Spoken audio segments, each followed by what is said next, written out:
Hello soulmates, welcome back to my channel. My name is Nelo and you're watching Nelo Stitches. Today's tutorial we're learning how to cut and sew the simple shift dress that I made.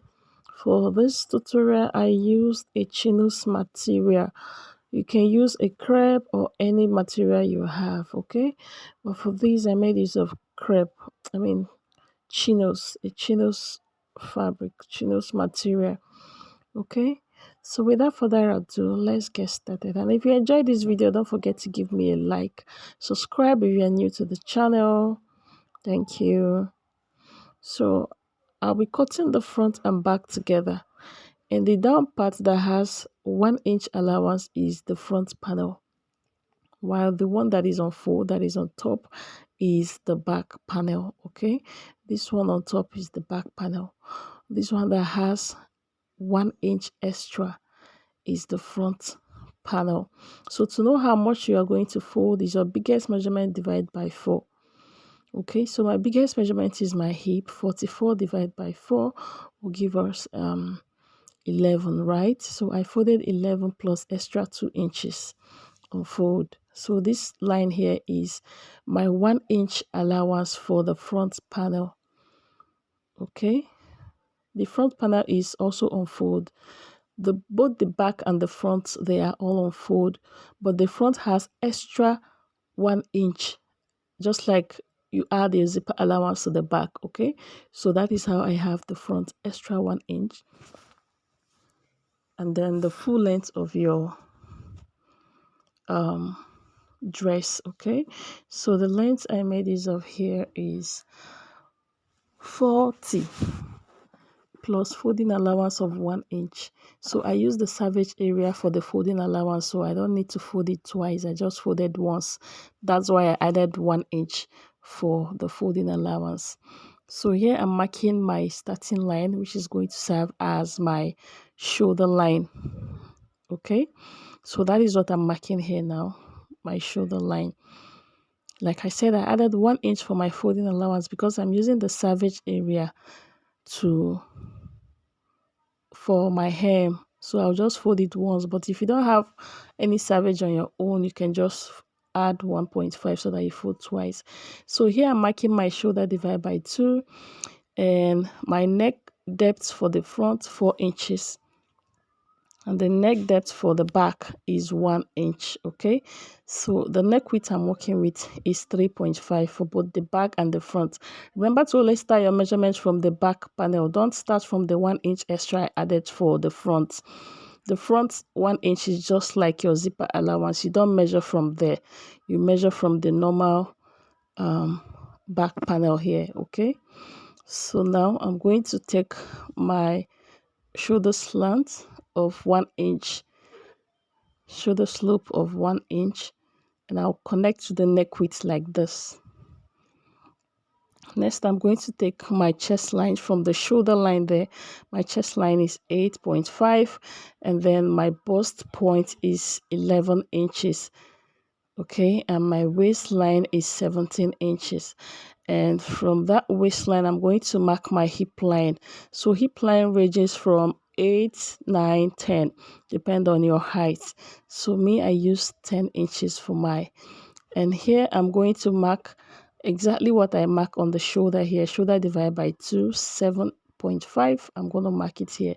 And I'll take the line straight down. Okay. My shoulder is 15 divided by 2 is 7.5. And on that line, I'm going to be marking my bust divided by 4. Bust divided by 4 plus 1.5 inch for allowance. 1 inch for ease, half inch for sewing allowance. And you can use 1 inch for ease, 1 inch for sewing allowance, and half inch for ease. Okay, depend on your choice. So I just bring the line down to the bust line because it's the same measurement. Okay, so here on the waist, I'll be marking my waist divided by 4 plus 1.5 inch like this. Okay, so you can use any allowance of your choice, so you can add 2 inches. Okay, so here I'm marking my hip divided by 4 plus the same 1.5 inch, half inch for sewing allowance, 1 inch for ease. So I just measure what I have here on the hip line, and I'm going to mark the same thing on the hemline like this. Okay, as you can see, the hem has a selvage, like I said, that I'm just going to fold once. So I'll connect from the waist to the bust line, and from the bust line to the hip line with my curve like this. Okay, and then from there I'll just take it down straight to the hemline like so. Okay, and then we are done.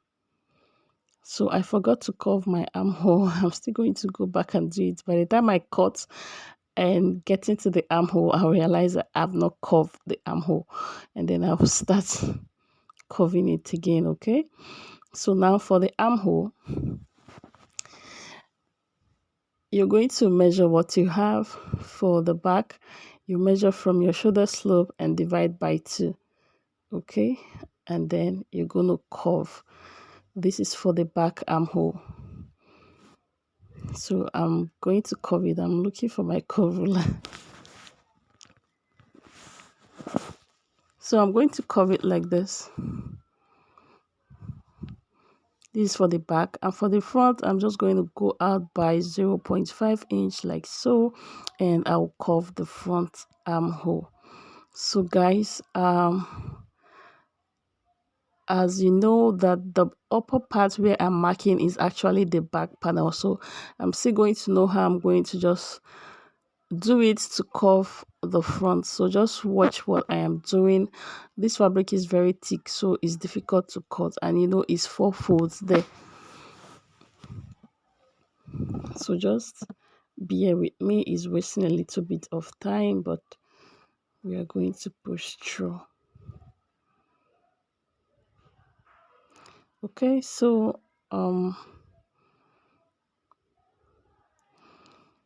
guys, I think I used 1.5 yard. Okay, if in case you're wondering how many yards I use, I think it's 1.5 or 2 yards.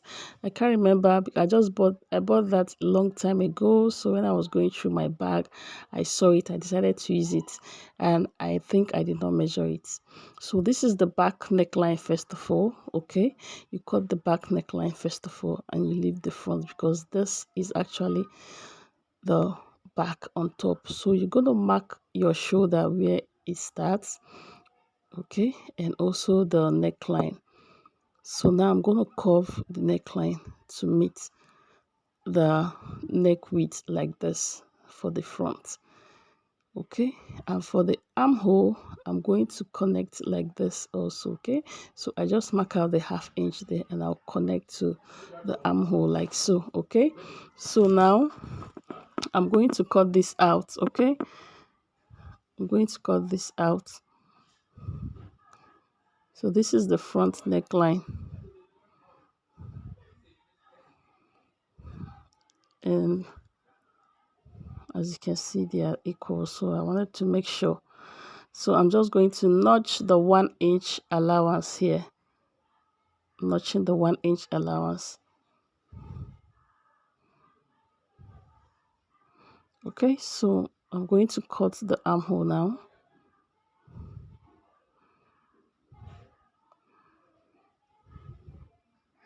So our front and back panel is ready. Front and back panel is ready. I'll just set this aside, and we are going to cut the pocket. So you need to notch the down part also. The 1 inch allowance you added, you notch the down side also. So now we are done, and to mark your pockets from the waistline, you're going to come down by 2 inches or 1 inch, your choice. So I came down by 1.5, and from there I'm going to mark 7 inches for my pocket. From my waistline I marked 1.5 down, and then from that 1.5 I marked 7 inches, and I'm notching it. I'm notching the 7 inches. Okay, so that is where my pocket is going to be.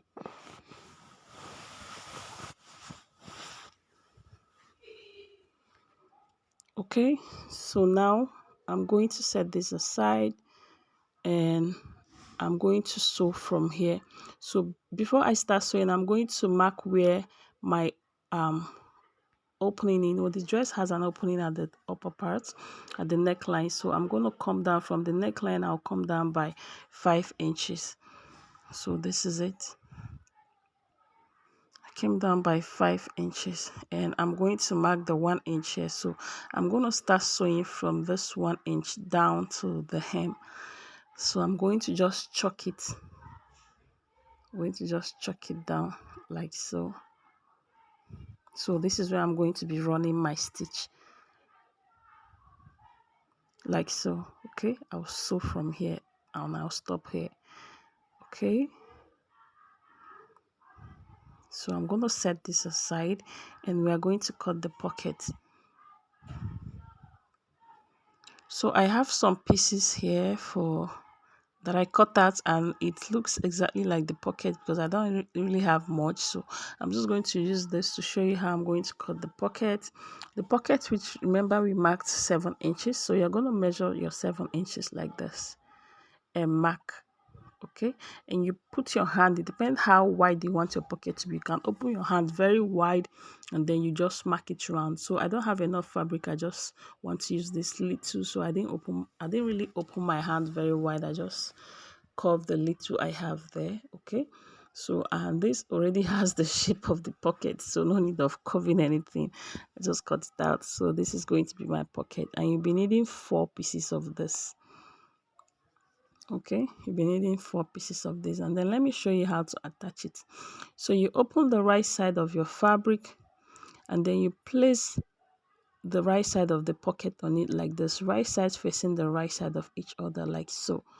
Make sure that's where you notched, and then you sew down, you flip over and top stitch on the pocket.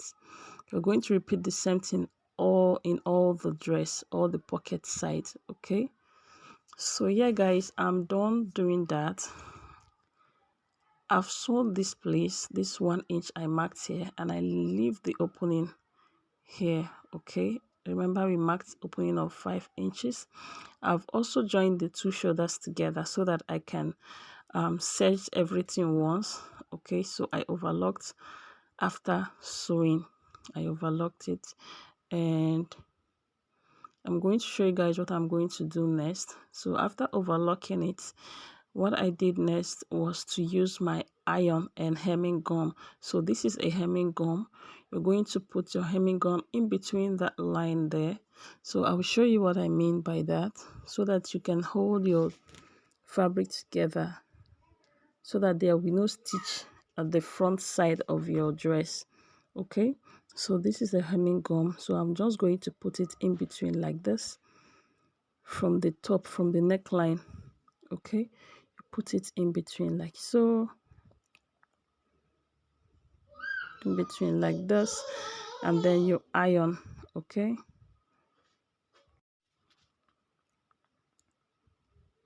just pushing your hemming gum in between the seam, the allowance there, and then you iron. My iron is not plugged. I'm just trying to show you guys what I did. Okay, there is no socket around me there, so it's not plugged. I would have shown you guys how I iron, but I'm just showing you guys with an iron that is not hot. So that is how to hold this together so that it will not be coming up. And after that, you're just going to fold your neckline once. Okay, because I've already serged it, but you can also use a bias tape to turn your neckline if you want, but I'll just fold my once. That is why I overlock it. And I'll also overlock my armhole too, because I'll be folding my armhole once also. So you fold once and turn, fold with 1/2 inch, and you sew round the neckline. Okay, and then you shape your dress. You turn the right sides facing each other. And sorry, before you shape your dress, you need to add your patches. Okay, so you need to add your patches. I'm going to show you guys how to add the patches. I actually forgot to do that, so I'm just showing how you can join your dress together. Okay, so you place them right sides facing each other like this, and then you sew after you have sewn in your patches. So I'll still show you how I made a mistake where I showed how to join before. So when I went to add my patches, I remember that I did not show you guys how I'm going to add the patches. So you sew from your shoulder line, enter your pocket, and come out again, all with 1/2 inch on all the allowance you added. Okay, so here guys, I'm done ironing this. As you can see, I ironed the hemming gum together. I ironed the hemming gum on the allowance there to hold it together. So I'll just go and fold my neckline once. Like I said, I overlock it because I want to fold it once. So, and you can also use your bias tape. So I'm going to show you how I'm going to place my patches. These are the patches I made for this. So the width of these patches is 7 inches wide. Okay, they are 7 inches wide, and then I folded 1/2 inch. The width is 6 inches. Okay, so I folded 1/2 inch in, and I am left with 5 inch, and then the length is 7 inches. I folded 1/2 inch up and down, and I'm left with 6 inches. Okay, so you can use any measurement of your choice. The width is 6 inches. You fold 1/2 inch on both sides, and you have 5 inches left, and the length is 7 inches. I folded 1/2 inch on the up and down part, and I'm left with 6 inches. And I also use what is it called, gum stay, an interfacing, the one that is called gum stay. Okay, that is what I ironed on the patches before I fold. Okay, so just play along with this, place it anyhow you like, the shape, and make sure you measure it. So what I did was, from this center line I measured 2.5 width. Okay, and in between the patches I used 2 inches. Okay, and from the center line I also measured 2.5 inch, and in between the patches I use 2 inches gap. Okay, so measure it so that your work will be unique and uniformed. Okay, so that is what I'm going to do, and I'm just going to sew it together. You do the same thing to the other side. Okay, you do the same thing to the other side. You measure and then you sew. You pin before you sew if you want, so that your work will be uniformed and neat. Okay, so you just go and sew them together following the shape, and after that you fold your fabric right sides facing each other, and you shape the way I showed you earlier how to shape. So if you added 1/2 inch for your allowance, you shape with 1/2 inch. If you added 1 inch allowance, you shape with 1 inch, but when you get to the pocket you use 1/2 inch for the pocket. Okay, and you come out and continue with your 1 inch, and after that you're going to overlock. After overlocking, you fold the down part of your dress, folding the armhole also the same way I showed you to fold your neckline. That is how you're going to fold your armhole. You can use a bias tape to turn your armhole also, but I just folded it once after overlocking. And here is the final look, guys. Thank you so much for watching. If you enjoyed this video, don't forget to like, subscribe if you're new, and if you have any question, ask me on the comment below and I will try my best to respond. I love you guys. See you in my next tutorial. Bye.